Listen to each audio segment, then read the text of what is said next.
right. Last class, we did a lot of this, right, where we swapped phases around and we saw how we could get rotation in the opposite direction of what we had it specified.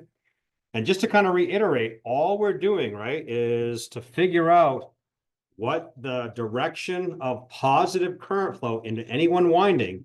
And you can see we have three windings, winding one. Do this again. Winding one, winding two, and winding three. There's two parts of a winding because we're talking about a winding for current flow. So those are going into the machine and then coming back out. So that's why winding one, 180 degrees opposite, is where the return leg comes for phase A. And we just pick it to be 180 degrees. Again, the windings are distributed all around the perimeter of the motor, but we just center it to make it a little bit easier. So imagine, if you will, that there are windings located, the A windings are located all the way around here, and then you just have a center location. So with winding one, or A, we call it phase A, but it really is just a numbered winding until you connect phase A to it. Our fingers, right, are going to be pointing down in the direction of A. They rotate in the direction of A prime, and then the corresponding thumb is right here. So your thumb would actually point in the direction of B sub A. Same thing for B sub B, where you're putting positive current into one winding, the non-primed end, and then your thumb points in the direction of B. And lastly, with C, your fingers point in the direction, wrap around, and then they point in the direction of C. So the base direction of all three of these corresponding magnetic vectors is always based on positive current going into the winding as shown. Will there be positive current? It depends, because the current in phase A is some magnitude of current times the sine of omega t. That's going to look like this, right? So it goes up and then it comes back down. So at points in time on the sine wave, that current is negative. It's a negative number. So we don't always have positive current going into the terminal A. Just based on the sine wave, we have negative current going into the terminal, which really means it comes out. So when we have negative current, not because we've done anything, we haven't flipped the windings, this is the current direction. Now our positive current goes in the A prime winding. So this would be B sub A when I is a negative number. Okay. So that's how you get the swapping around. So you'll always get magnetic fields either shown as on this figure, or they'll be 180 degrees. And it just depends if the current is positive or negative.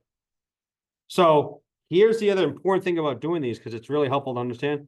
All these angles are fixed, right? Those aren't changing. So when you're trying to define the actual angles of your magnetic fields, look for the ones that are fixed. BA is always going to be at an angle of minus 120 for positive current flow. BB is always going to be at an angle of positive 120. And BC is always going to be at an angle of 0. So those are never going to change. What does change is here, because these terms are based on where you are on the sine wave with your current. Okay? So the part that is sinusoidally changes, only sinusoidally changes because the current is. And so you'll notice when I look over here, I still have the same angles. What has changed is the sine parts. The sine parts go up or down depending on where you are in the sine wave. And so when you do that, you sum them together, and then our rotation is that way. So just kind of reiterating, because it can cause a little bit of confusion how things go. You swap that. But again, in industry, that's exactly what you do. You swap any two phases if things are going in the opposite direction. So from an industrial standpoint, this goes back to when we talked about three-phase. Why would we have a three-phase system and not a four-phase or a five-phase or a six-phase? Because with a three-phase system, all the magnitudes of the voltages are the same. And you can swap any two poles and get the reverse direction of what you're trying to do. With a 4, 5, or 6-phase machine, that's not going to be the case. So far, far, far more complicated. And that's why throughout the world, you find three-phase systems for moving a reasonable amount of power. All right, so let's talk about our second winding, because remember, to get rotation, in a magnetic field, we need two magnetic fields interacting. And you can take a magnet and then you can bring it into a close proximity to another magnet, and they're either going to repel or attract. And so the idea with that is you actually develop a force based on that magnetic field interaction. So I have the magnetic field here. This is because we have windings that are physically located on the stator or the stationary part. Okay, that's the magnetic field. We have one net magnetic field. That is the result of the 3 sets of windings on the stator. How about we add one onto the rotor? And it doesn't have to be as elegant or as crazy. I just show 2 windings over here. Really, I'm going to run plus DC and minus DC. Because if I have positive current flow going through there, I'm going to get a north and a south. All right. And the nice thing about the north and the south here is it's always north and south in the direction. But remember, there's a magnetic field that exists on the stator because there's those stator currents, and it is always rotating. So the north and the south that exists over here is going to cause that winding that's located on the rotating part, that's going to cause that to rotate. So any real world AC machine needs to have 2 magnetic fields, one on the stationary part and one on the rotary part. And because of those 2 magnetic fields, you're actually going to get a force that's applicable there. Now you can say, hey, wait a minute, Paul, you said AC machine. I understand with a motor because I provide electrical power in and I get rotation. How about in the case of a generator? Do I get rotation on a generator? Not from the electrical power, right? The electrical power is out of the machine. So where does the electrical power, where does that force come from? Well, remember how we talked about when we have a current flow on the output, there's power associated with it, right? If we have a voltage and a current, I get power. Power, which is equal to VI cosine theta, is equal to torque times omega. So I get an induced torque on an AC generator or generator in general, which is a good thing. Because if I've got a mechanical force that's applied to a shaft, and let's say I'm putting in 10,000 horsepower, if I don't have the equivalent of 10,000 horsepower mechanical load, eventually that turbine's going to overspeed, right? It's just going to keep increasing its speed until it explodes or whatever. So the reason why those turbines don't continue to increase above their set speed, we'll learn about what that means a little bit with synchronous speed, is because there's an induced torque because of the electrical power output. So that's what we need to make an AC machine. This one shows we have a single north and a south. It's pretty obvious. And the whole concept, this has to rotate all the way around before you get a north and a south again.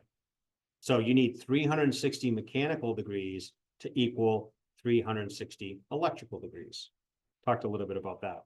If we want to cut the machine essentially in half, well, how do we do that? We double the number of windings on the stationary machine, the stator rotor, the stator part, and we double the number of windings on the rotating part. Because now you can see here, here's A2 and A1. Before I get back to the same point in my sine wave, because A1 and A2 are basically this. This is the A1 and A2, and they both connect to phase A. So it's not like I've got another phase A going in there. I just have one phase current, one phase A current that splits up and goes into the 2 windings. And I cut the machine in half. Why do I cut the machine in half? Because all I have to do is rotate that much before I go to my north-south, north-south. So by splitting the machine in half, I now have 4 poles, 2 sets of windings. Each set of windings creates 1 north and 1 south. So that means I have 2 norths and 2 souths, or 2 pairs of poles on the stationary part. To make this machine work, I also need to double the poles on the rotating part. So I have to double the number of windings. And now I see that for this to rotate from the north to go to a south over here, I only have to rotate 180 degrees, right? I don't need to rotate 360 degrees. So what have I just done? Well, electrically, I'm still doing 360 degrees. Mechanically, I'm only doing 180 degrees. So what have I just done? I cut the speed in half. I did need to go a full 360 degrees. So that rotating part has to chase really fast, right? To go 360 degrees. Now I only need to have to go 180 degrees. So I do that by cutting the speed in half. And so when you build an AC machine, determining the number of poles on the stator and the rotor helps you determine the speed of operation. So 3,600 RPM or 377 radians per second, that's the same number, right? Everybody know how to go from radians per second to RPM? No? Yes, maybe?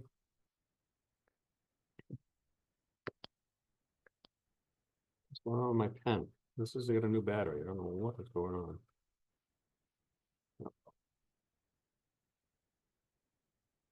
Well, how come it's not writing? Well, maybe I gotta go over here. Maybe I don't need to go there. 377 radians per second. I want to convert that to revolutions per minute. How many radians per revolution? 2 pi. Yeah, 2 pi radians per revolution. So 2 pi rads and 1 revolution, correct? It's the same thing. Because unit wise, even though the units aren't the same, it's just multiplying by 1. And how many seconds in a minute?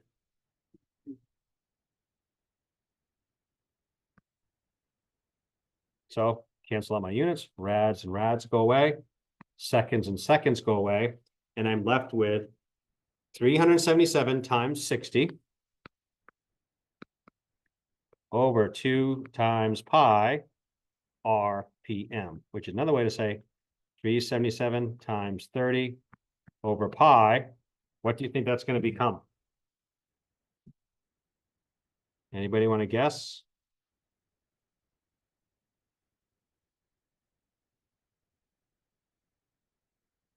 Did you say that's close enough with 3,600 RPM? So you got 3,600 RPM or 377 radians per second is the same thing. If I go to 4 poles, now I only have to rotate at half the speed. Instead of going 377, I go 377 divided by 2 or 1,800 RPM. Now, because I always have to have an even number of pole pairs, if I go to 6 poles, because that's an even number of pole pairs, I have to go from 3,600 to 1,800 to 1,200. And then the next number would be 900 and on and on and on. So for 60 Hertz land, here is the nominal speed. And again, we'll use the term synchronous speed more commonly in a little bit. But for 60 Hertz, a 2-pole machine will try to operate at around 3,600 RPM. It might actually operate at 3,600 RPM. It might operate a little less or even more, but most likely it's going to operate a little less. 3,600 RPM machines aren't that common. They do exist, but they're not that common. The most common one you'll see is 1,800 RPM because it's a good balance of size as well as speed. Something that's spinning along at 3,600 RPM had better be built pretty well because that's got a lot of rotational speed. So 1,800 RPM is the most common for many applications. Again, it's pretty small size, pretty economical, and it's not spinning at such a fast rate that it's hard to work with. Then you go 12, 9, 7, 20, 600, et cetera, et cetera. You can go all the way down to, if you have 1,000 poles, I mean, you could go less than 1 RPM, right? If you wanted to. I don't know if they exist, but there are machines that run really slow, like hydroelectric facilities. Hydroelectric facilities run usually under 300 RPM.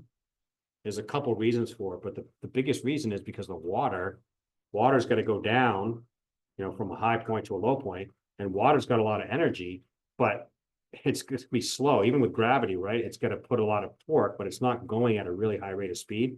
So to get a hydroelectric facility to spin at 1800 RPM is really tough. So most hydroelectric dams do not spin at high rates of speed.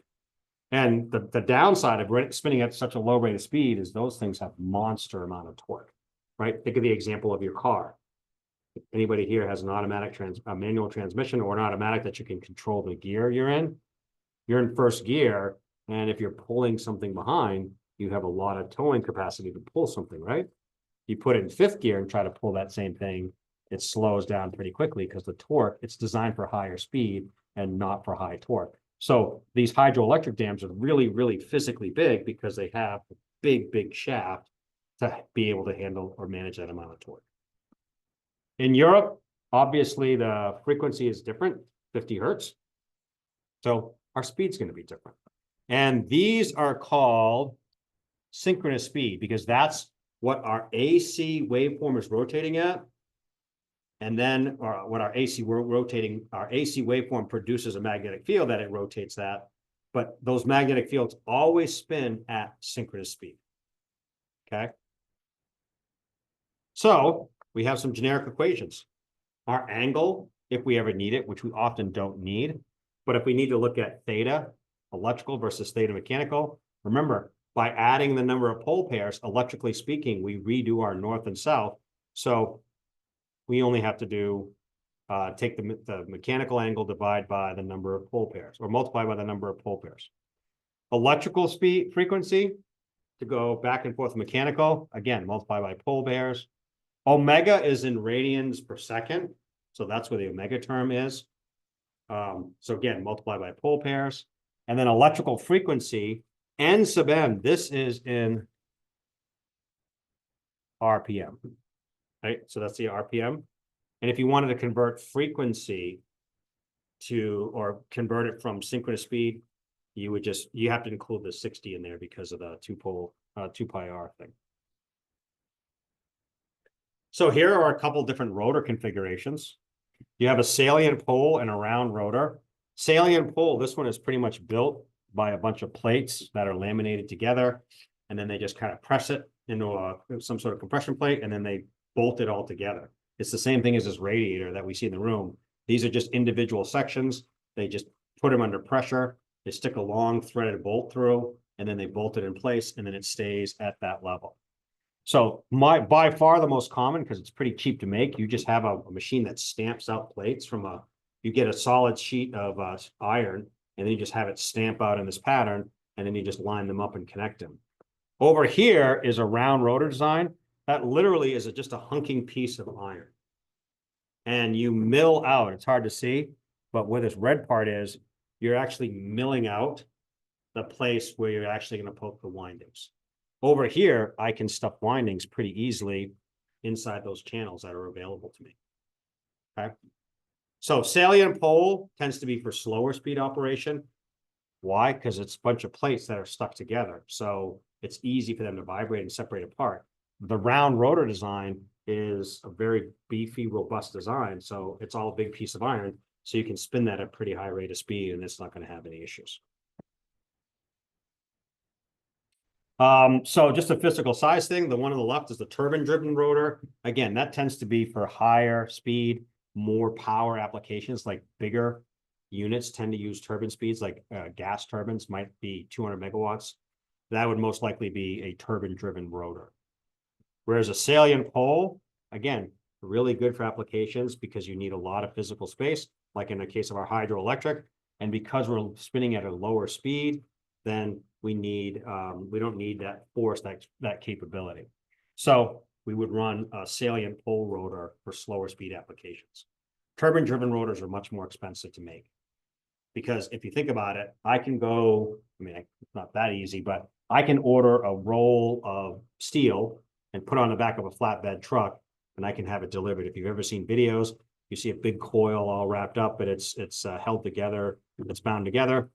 Any place can get those, and you stamp out what you need. Those are very common. A round rotor has to be cast. The whole rotor has to be poured in a cast, and it has to be done in that. And then you need a turntable to actually mill out where you're going to put those windings. So the actual fabrication of the round rotor is a lot more challenging than it is for the salient pole. If you look at the cross-sectional area where you see the north and the south, you can even see this one only shows you two poles. You have a north and a south here. Look at the windings. They're located all about the perimeter. That's premium real estate, right? We're not going to just use it at one location. We're going to wrap those any place we can. In the salient poles, we can only wrap where there are channels, where we actually can route the windings. And so over here, you can see this is a winding. We wrap those everywhere we can. So again, along the perimeter, but we have to wrap it in the channels. All right, go back a little bit to some electromagnetic fields and whatnot. But the whole concept of how our AC machine works is when we get current flow, or if we get an induced torque, our winding that's in that magnetic field has to end up with an induced voltage. And the reason why it needs an induced voltage is because if it was just an inductor with a fixed inductance, over time, it would look like zero, right? It would look like no, it would not try to ignore the changing magnetic field. It would just be a short circuit. Over here, that E is going to be sinusoidal, and it's going to oppose the current going into the coil of wire. What makes that induced voltage are three parts, kind of breaking the equation down pretty simply, but three parts. The first one is K, which is a constant of the machine. Once you built the machine, that value of K doesn't really change. The next one is phi, which is a flux within the machine. That's the magnetic field that you have. And the last thing is the electrical frequency of the system you're connecting to. In North America, it's 60 hertz. These two are fixed. One's obvious, right? Because it's called a constant. So when you say constant, in other words, say constant is fixed. The other one is electrical frequency, and that's fixed at 60 hertz. So if I want to change the voltage, the induced voltage of the machine, I want to put out more power, I want to put out less power, I only have the ability to possibly change the flux in the machine. And that's one of the control parameters that we use in AC generators. We have AC motors, but they're not that common. But in AC generators, we monkey with the flux in the machine to get the operational characteristics that we need, right? So that's the only one that we can change. And this flux, it's so important to us. I actually called it I sub F. That's called field current. Remember in this previous picture, this winding right over here, that winding has to be wired out to typically a DC if we're going to be able to control it all. But there's a DC winding, that's the field winding, IF, or field current. And here's what's really wacky. If we have ability to control a field current, I already told you in here, that current going in there is plus to minus, right? It's plus to minus DC. So this field current has to be a DC current if you're supplying it. Why can't it be an AC current? Because I have a rotating magnetic field, and then if I have an AC signal, that creates another rotating magnetic field. It's going to be like this north and south is changing all over the place. It gets way more complicated. So if I provide a DC field, then I can get it to spin at synchronous speed really easy. If I provide an AC field, then its speed of operation is going to be unknown. So most times when I can directly control the field current, I'm going to be controlling the DC field current. So if I was to draw a machine, here's a machine, and it has a set of AC windings, but it also has a set of DC windings. And the AC and the DC don't actually interact with each other directly. They do with magnetic fields, but they don't actually interact with each other. So we have to be careful because it's really confusing because we've talked about this class being an AC circuit analysis class, but in many applications, we need DC to make our system work. And the DC just helps us create the magnetic field. Once it creates a magnetic field, It doesn't matter if it's DC or AC, we've got the term that way. So we talk about inducing torque in a machine. So we induce it in AC or even DC machines. But again, we need those two magnetic fields to interact with each other. And since torque is rotational, the stator and the rotor, one of those has to be able to rotate. Normally, but there are very limited applications, but there are a few applications when your stator field is going to come from an applied AC voltage. Okay? Or an induced AC voltage, either one. The rotor field, in many cases, again, this is for higher power applications, is going to be supplied externally. In the case of a synchronous machine, it could be a permanent magnet. Like if you look at the latest traction motor on electric vehicles, they tend to use what are called variable reluctance permanent magnet machines. That would be a permanent magnet synchronous machines. They would use that because they have very high efficiency, but they're using the same concepts we're talking about here. If the rotor field is induced, that's no longer a synchronous machine. That's called an induction machine, and it operates on very, very, very different principles. Okay. Why is this difficult? Because now our rotating field, if it's going to be supplied externally, now we have to get that external power to a rotating thing. And I don't know, I think I have a picture in here. Let's see. No, I don't have a picture, sorry. But essentially, if you look on the shaft of a motor, you'll have a shining, well, let's see if I can find.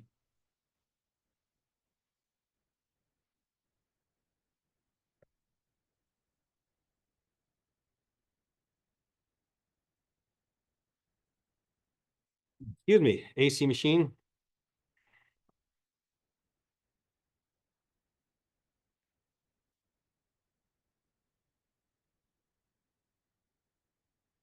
Do AC generator, maybe that'll work.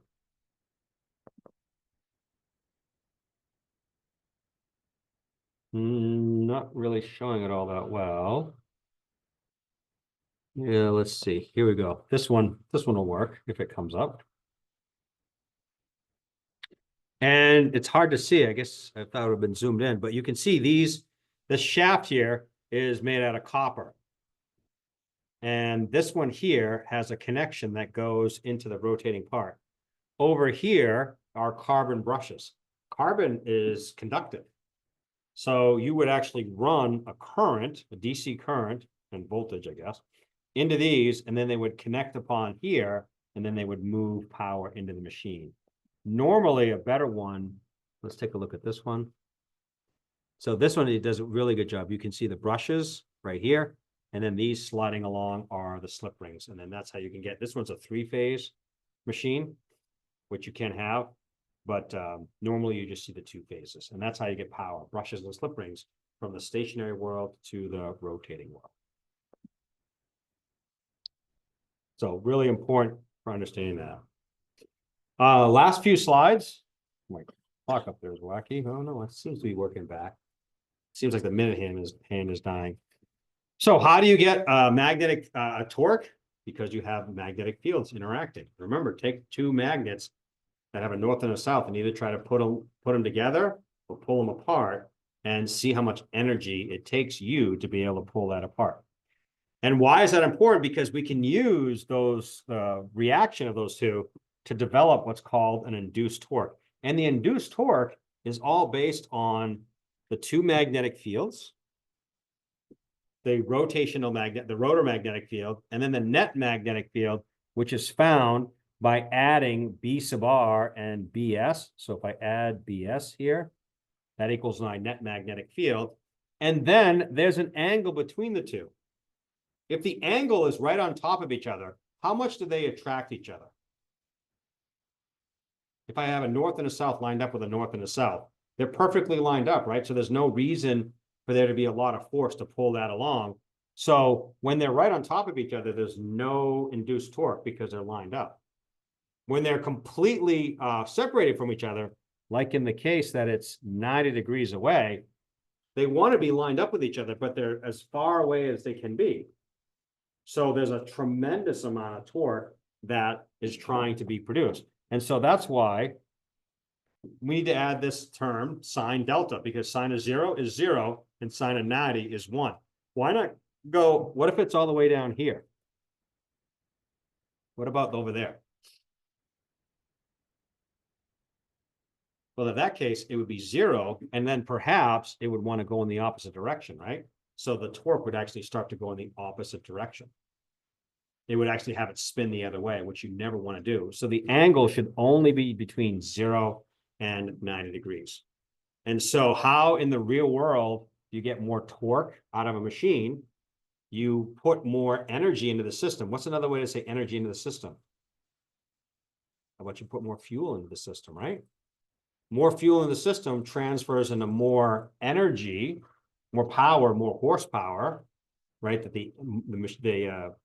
either the engine or whatever you want to call it is putting out, and then that wants to speed up. It starts to speed up.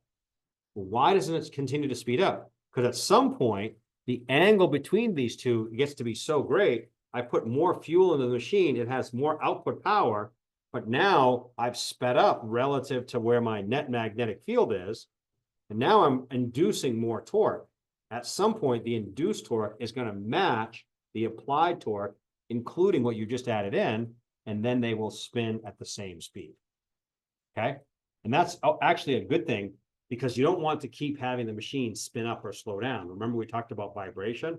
We want to make sure that the speeds are constant. So these two, BR and BNet, in steady state will always spin at the exact same rate. Okay? They don't spin at different speeds. Maybe for a little bit, they will spin a little bit faster, a little bit slower, but in general, they spin at the same speed. So this angle is so important. We call it the torque angle, because it's indicative of how much torque the machine is putting out. And you can tell if the angle is positive or negative if this thing is a generator or if this is a rotor. I mean a motor. If the rotor magnetic field, you can see that lines up, is pulling along the net magnetic field, that means my rotor is inducing a field on, because the current flow is inducing a field on the stator. So in positive application, this is an actual motor. I mean, a generator, sorry. The opposite case, if your net magnetic field is over here, then it's operating as a motor. So if this angle is positive, right? So BR is leading B net. So you get two cases. So we have angle of BR minus B net, positive or negative. Remember that BR, if it's in front, B net is coming around. So this is a generator. If B net is behind, B net is in front, then you have a negative number operating as a motor. Okay. So you often don't know the angle, but that's just a way of how an AC machine can become a motor or a generator. It doesn't care. It works in either direction. And so we can take that now, because now we know or have a way of characterizing what this induced torque is. So now we can take a look at a machine and we can figure out, where does the power go? Because if I have an AC machine, the power going in could be electrical in the case of a motor, or it could be mechanical in the case of a generator. So I'd like to show the power flows in an AC machine and any losses in that machine. So when you buy a motor, this is just in North America, the rating of the motor is 100 horsepower. Is that power in or power out? I have a 100 horsepower motor. Very good. Why is it power out?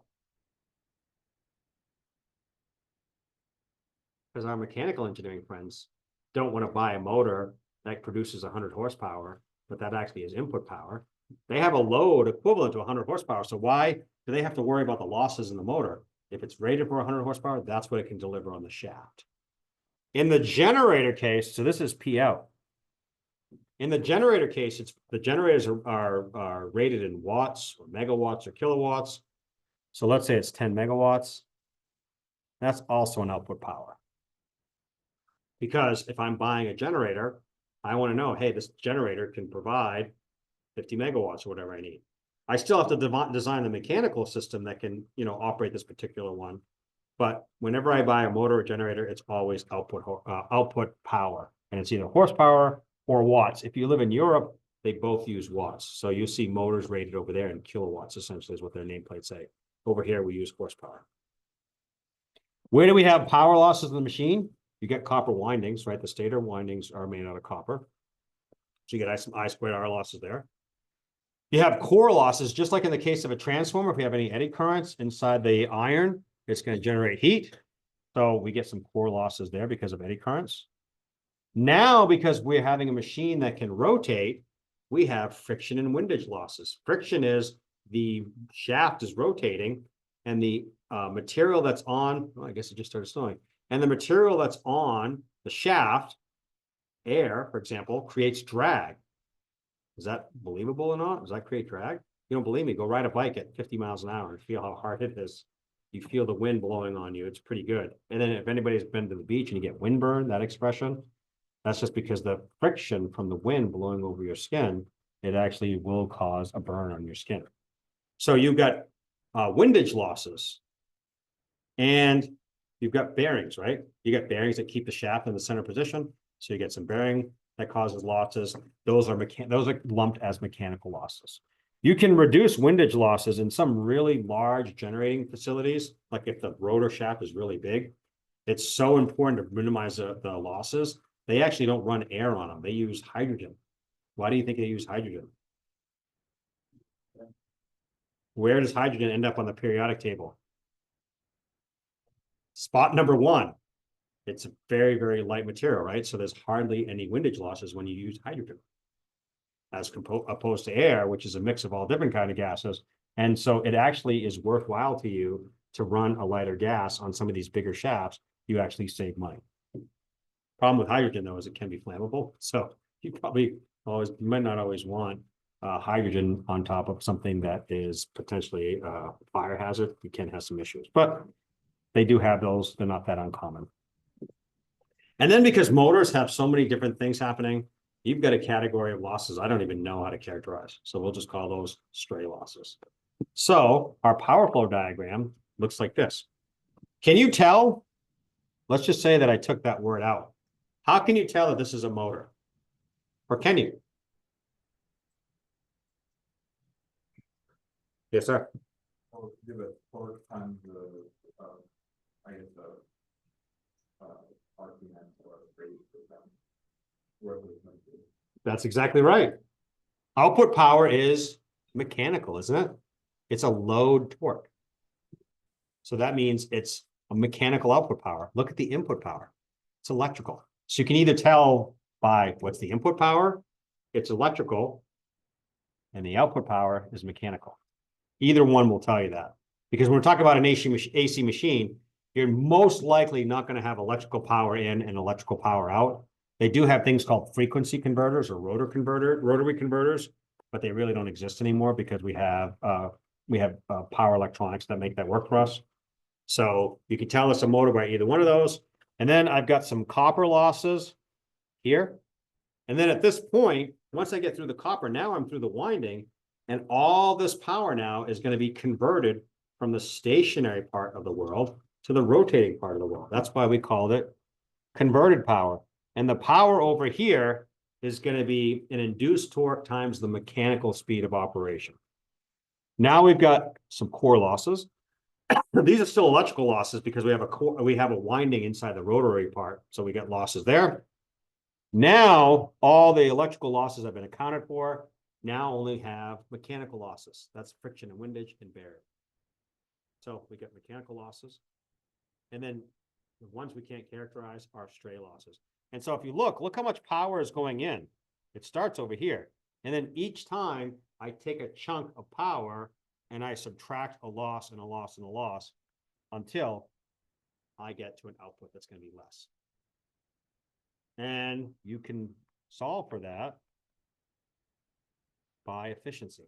My efficiency calculation, which is, here's the thing, it's the output power over the input power. But here's the key word, output real power over output real power, not apparent power, because remember, Q is borrowed power. So it doesn't affect the efficiency of anything. Like a capacitor is not an inefficient device. It just stores charge. It doesn't burn it up. It doesn't use it. So capacitors, inductors are very efficient devices. They just don't do anything useful, right? So make sure you use P's and not S's or Q's to calculate efficiency. I said this is a generator. Can you sanity check my work? And is this figure right? This image right? What's the input power? Mechanical. What's the output power? Isn't that what a generator is supposed to do? Take mechanical power in and convert it to electrical power? I just snuck in a word that you didn't even check it out. What is a motor or a generator? You don't generate electricity, do you? The generator converts mechanical power to electrical power because you don't create energy, right? You convert it. So a better term for a generator would be mechanical to electrical converter. That's actually what it's doing. This thing with a motor is that is a mechanical, electrical to mechanical converter. You're not generating anything. I don't generate mechanical power. I convert electrical power to mechanical power. See what I'm saying? Like when you think generate, what do you think? You're creating, right? Generate, I created something. No, I'm just converting it. So this, I wish that we could use different terms, but this is what they call it. It's a generator. If you want to go old school, take a look at the word dynamo. It's like 100 years ago, they used to use crazy terms, and that was one of the words, dynamo. What's another word for an AC generator? Magneto. What is it? Magneto. Maybe magneto, certain applications, but there's a one guaranteed one that you know is a AC generator. Alternator. Very good. It's an alternator. What your car is, right? Why do you think they call it alternator? Because the output alternates. So back in the day, they would use terms like alternators and dynamos because they sounded really cool. They got rid of those many, many years ago. Now we don't make electrical engineering as sexy as it used to be, because I would have impressed all these people at a party by saying dynamos and alternators as opposed to motor and generator. Just doesn't have the same pizzazz, in my opinion. So all that power, all converted to the magnetic field. So without these magnetic fields, we would be in dire straits.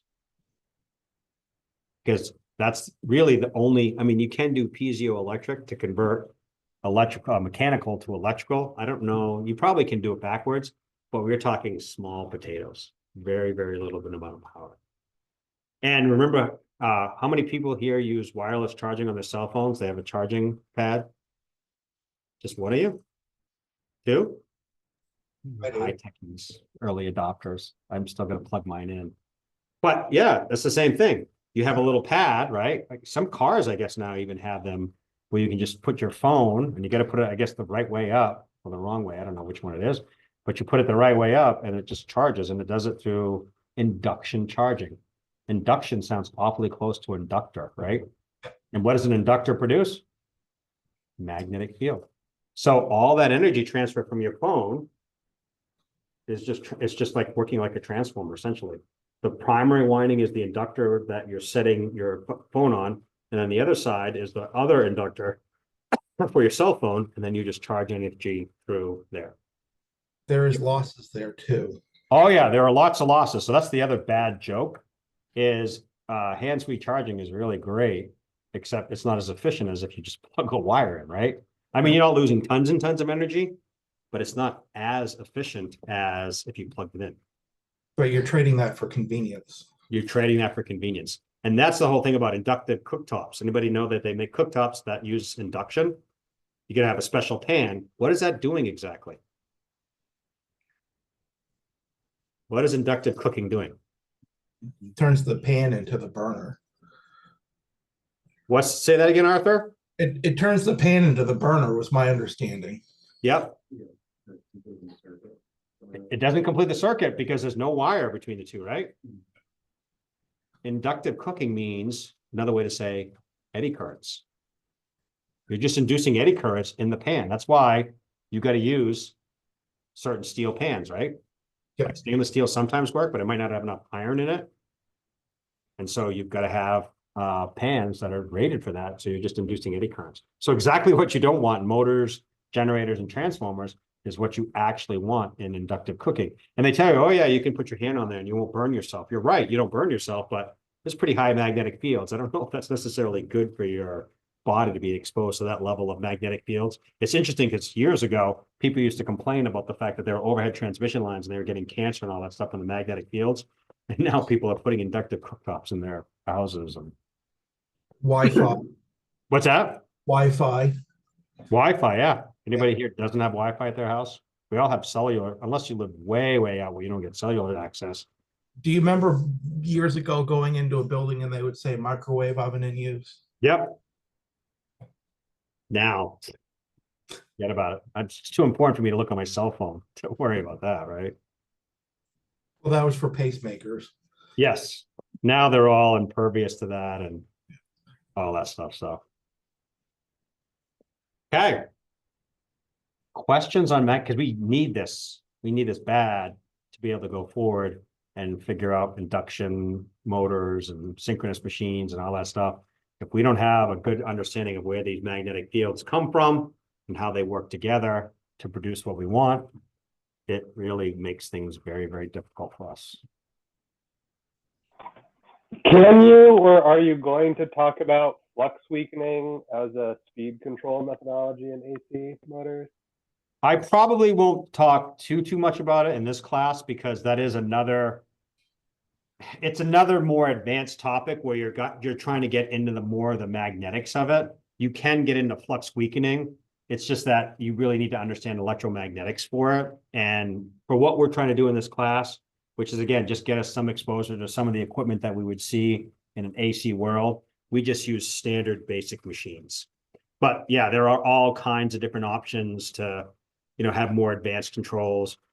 Flux weakening is not something you commonly see in the AC utility world. I don't think I've ever seen it, but there are applications when you would find it. But yeah, that we don't really cover that because that's not really, one of the key things that we're trying to get out of this course. But if you want to find a good article about it, I mean, I'm always interested. I always tell people about the latest Tesla motor, which is a permanent magnet synchronous, but it's a variable reluctance machine. That's supposed to be the most efficient design. But it's too bad because Tesla, sort of pioneered the use of an induction machine and didn't necessarily need synchronous machines, but now they've switched back to synchronous machines because they're too efficient. So Tesla was named, obviously Nikola Tesla was the beneficiary, but Tesla also used induction machines. So I don't know which one came first. Did they name it Tesla because of the person or because of the Tesla motor? Or, I'm not exactly sure, but that actually is what they used back in their first generation of traction motors. A good question, Taylor. Thank you. Any other questions? Going back to the speed of the machine, so 3,600 RPM is not common. But I've noticed that most generator or electromechanical converters, I should say, generally have to rotate at 3,600 RPM to produce the electricity that we need for household current. There are some that are 1,800 RPM I've seen too. What is the difference there? So the only reason why you would use 3,600 over 1,800 RPM, 3,600, remember power equals torque times omega. You spin it at a much higher rate, what happens to your torque? Drops, doesn't it? If you're trying to put out 1 horsepower, and if you double the speed, you decrease the torque by 1/2. So you can make a lot less mechanically robust piece of equipment operating at 3,600 RPM than 1,800 RPM.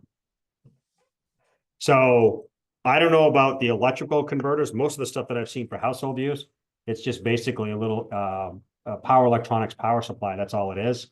You don't have any rotating parts, and it does the frequency conversion for you. In industrial facilities, like if you walk around most industrial facilities, The vast majority of the machines that you're gonna come around are designed to operate at a synchronous speed of 1800 RPM. It's a good trade-off between, all right, we're not gonna be running these things at really high rates of speed, but we're running it at a high enough rate of speed so we don't have to have this massive shaft with all this torque capability. So 1800 RPM is by far the most common you'll find.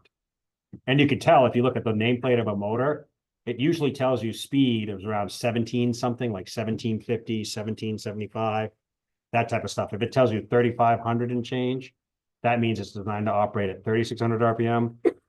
17 and change is 1800 RPM, and then you go down from there. But it's usually designed to operate at slightly lower speeds. Other questions? Yeah, it's torque. If you could go look, I was at a hydro facility, this is quite a few years ago, in Western Massachusetts, and they had 300 MVA generators, which are decent sized generators for hydro, and the shafts were bigger than me, like wider than me. Like I walked up to a shaft and I couldn't see around it, and the person on the other side couldn't see my shoulders. So we're talking, you know, what is that? That's 3+ feet in diameter. At least. Yeah, which doesn't sound like a lot, but when you're talking about a solid iron shaft that might be 50 feet long, you're talking about a massive structure. Very heavy too. Any other questions?